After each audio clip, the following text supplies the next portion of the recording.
bakso tadi. Nah, itu kita evaluasi, kita kira-kira yang mana yang paling sesuai sama yang kita inginkan saat ini. Misalnya, jadi kan bakso A yang besar-besar tapi nggak ada kikil. Bakso B besar, ada kikilnya. Bakso C besar kecil sama banyak rasanya. Nah, kita lagi pengen yang mana? Harganya juga termasuk salah satu faktor untuk kita memilih harga, misalnya tempat juga. Tempatnya kayak gimana, harganya murah apa enggak. Nah, kira-kira misalnya nih, si si B itu harganya murah, rasanya enak. Tapi tempatnya deket pembuangan sampah. Mau dateng nggak? Mbak-mbak mau nggak datang ke situ? Warungnya deket orang.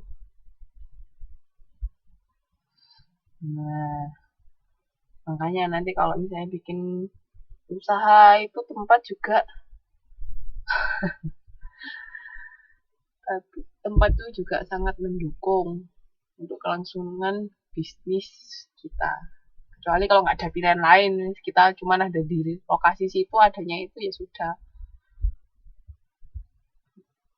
Ada lagi. Oke, nah itu kita evaluasi semua. Timbangane luwe ya kan, mending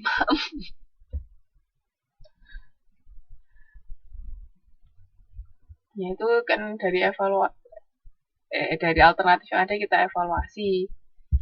Kita pilih yang mana. Nah, setelah kita evaluasi, terus kita kan pasti mengambil keputusan, oh ya udah deh ini aja yang paling pas, misalnya pilih yang si C. Ya udah, habis itu karena sudah pilih, kita keputusan pembelian itu tadi. Kita milih yang C. Nah, habis kita membeli, itu masih ada lanjutannya nggak proses ini?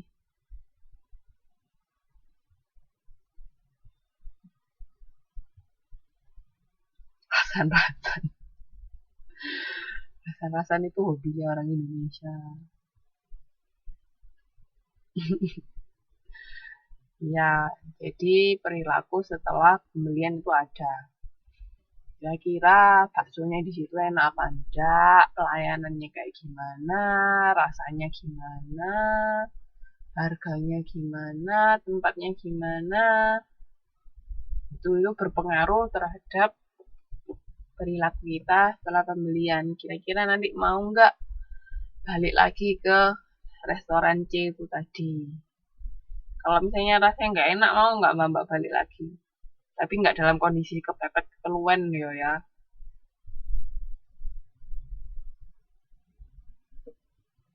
Enggak. Nah, ya, makanya itu bisa mempengaruhi. Jadi setelah pembelian itu bisa kita kembali lagi atau enggak pilihan itu. Tergantung kita puas apa enggak waktu kita beli di situ.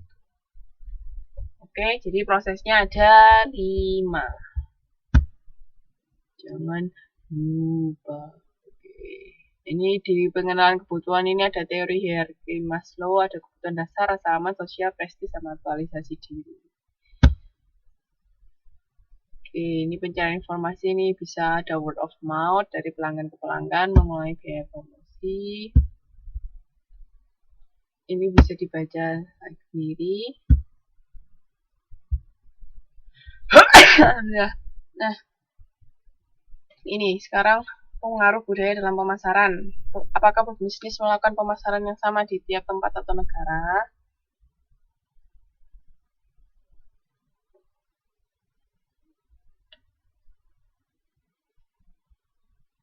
Kenapa kok tidak?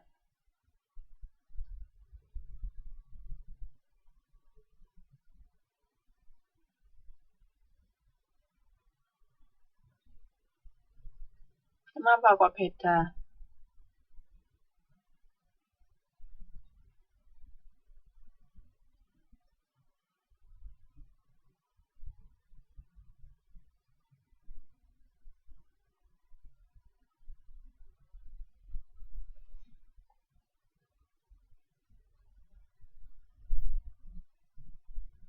beda budaya, beda aturan, beda dan kebiasaan yang berbeda ya.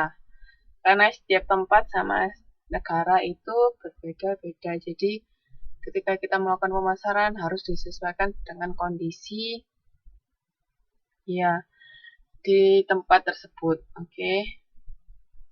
Jadi kayak misalnya nggak mungkin ada yang namanya iklan di TV jual minuman keras di Indonesia, nggak mungkin. Kalau di sini mungkin masih ada. Juga mungkin misalnya iklan pakaian dalam. Kalau di sini kan kelihatan orangnya, maksudnya ya pakai daleman gitu. Tapi kalau di Indonesia kan biasanya hampir nggak pernah kita jumpai kalau di iklan-iklan di TV. Itu ya, jadi harus menyesuaikan antara kondisi di setiap negara masing-masing. Jangan sampai nggak disesuaikan.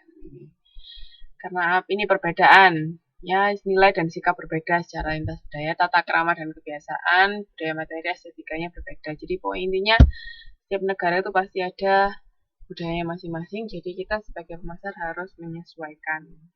Jangan disamaratakan semua. Nanti nggak laku barang yang dijual. Nah, ini sekarang kita masuk ke segmentasi positioning sama marketing mix. Marketing mixnya sih belum, ini baru STP kok, segmentasi, targeting sama positioning. Jadi proses segmentasi pasar itu definisi dari pasar, identifikasi, pilih basis yang terbaik, identifikasi dan pilih pasar. Kalau positioning itu mengembangkan positioning, kalau marketing mix itu bauran pemasaran. Nah, ini kan kemarin udah ada di tugas toh. Berarti tahu kan segmentasi, positioning, targeting apa? Ada yang tahu nggak? STP, marketing mix-nya belum kita bahas sekarang, STP aja dulu.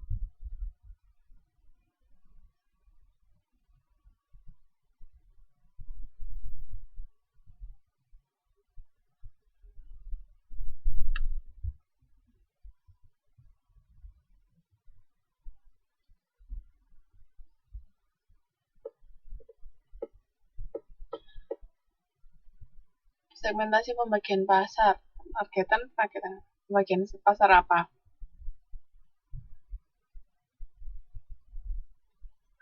Target supaya tercapai, target apa Mbak?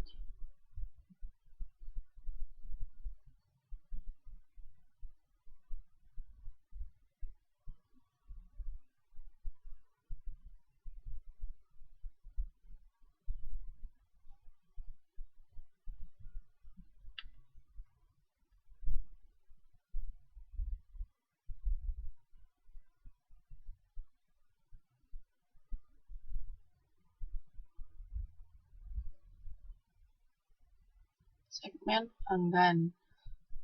Lagi yang mau jawab?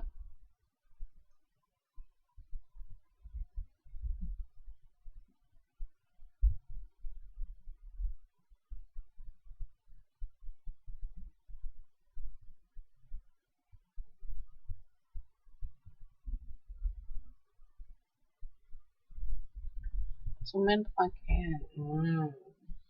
Marketing. Cari ya supaya.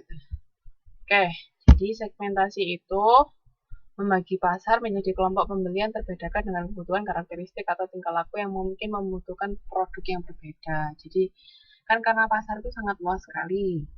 Kayak kita misalnya aja di Taiwan, ada anak kecil, ada remaja, dewasa, orang tua, itu aja udah beda-beda kan, jumlahnya juga banyak.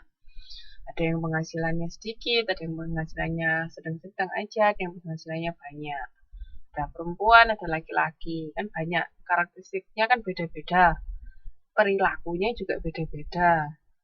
Kebutuhan mereka juga beda-beda. Nah, kalau kita suatu perusahaan itu pengen memenuhi semua kebutuhan semua masyarakat di Taiwan misalnya, itu nggak mungkin jelasan. Kita kan pasti juga ada keterbatasan yang kita milikin. Oleh karena itu, kita bagi pasar dalam beberapa kelompok. Jadi tergantung kita mau lakukan segmentasinya dari sisi apa, itu terserah perusahaan. Saya mau dilihat dari sisi income-nya, itu boleh lah.